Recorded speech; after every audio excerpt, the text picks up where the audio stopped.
Hi అండి. ఎప్పుడు చేసుకునే అరటికాయ ఫ్రై నార్మల్‌గా కాకుండా ఒకసారి ఇలా ట్రై చేసి చూడండి. చాలా అంటే చాలా టేస్టీగా ఉంటుంది. చాలా క్రిస్పీగా కూడా ఉంటుందనమాట. జస్ట్ మనం కొద్దిగా రైస్ ఏసుకున్న ఈ కర్రీతో అయితే చాలా బాగా అన్నం తినేయొచ్చనమాట. దానికోసం ముందుగా ఒక 2 అరటికాయలు తీసుకొని వాటిని చక్కగా చెక్కేసి వీడియోలో చూపిస్తున్నట్టుగా రౌండ్‌గా చాలా పల్చగా మనం కట్ చేసి పక్కన పెట్టేసుకోవాలి. ఇప్పుడు ఒక ప్యాన్ పెట్టుకొని అందులో కొద్దిగా ఆయిల్ వేసుకొని ఆయిల్ బాగా హీట్ అయిన తర్వాత కొద్దిగా కరివేపాకు వేసుకోవాలి. అలాగే పోపు దినుసులన్నీ కూడా వేసుకొని బాగా అయితే వేగించేసుకోవాలి. పోపులన్నీ కూడా బాగా వేగించుకోవాలి. మీడియం ఫ్లేమ్లో పెట్టుకొని వేగించుకుంటే సరిపోతుంది.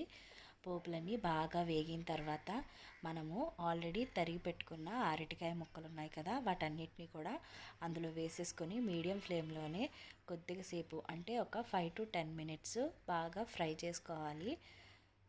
మీడియం ఫ్లేమ్లో ఒక 5 మినిట్స్ వేగిన తర్వాత మనం హై ఫ్లేమ్లో పెట్టుకుని వేగించుకుంటే మంచి క్రిస్పీగా అయితే అవుతాయి. ఇలా ఒక 10 to 15 మినిట్స్ వరకు మనం బాగా మూత పెట్టేసుకుని వేగించేసుకోవాలి. తర్వాత కొద్దిగా పసుపు వేసుకుంటే సరిపోతుంది. చిటికెడు పసుపు వేసుకుని బాగా మిక్స్ చేసుకుని బాగా కలిపేసుకోవాలి. ఇలా లో ఫ్లేమ్లో పెట్టుకుని ఒక 10 to 15 మినిట్స్ అయితే మళ్ళీ అలా మనం చక్కగా ఉడికించేసుకోవాలి. ఇప్పుడు ఒక మిక్సీ జార్ తీసుకుని దాంట్లో కొద్దిగా సాల్ట్ వేసుకోవాలి. అలాగే రుచికి తగ్గట్టుగా కొద్దిగా కారం వేసుకోవాలి.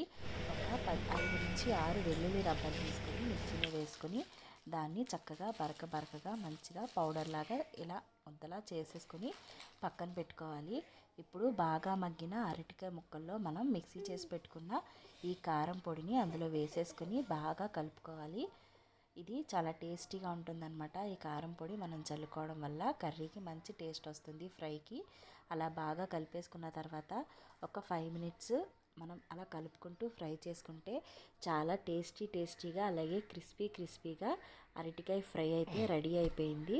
తర్వాత మనం పైన కొద్దిగా కొత్తిమీర చల్లుకొని గార్నిష్ చేసుకుంటే చాలా టేస్టీ అయిన అరటికాయ రెడీ అయిపోయింది.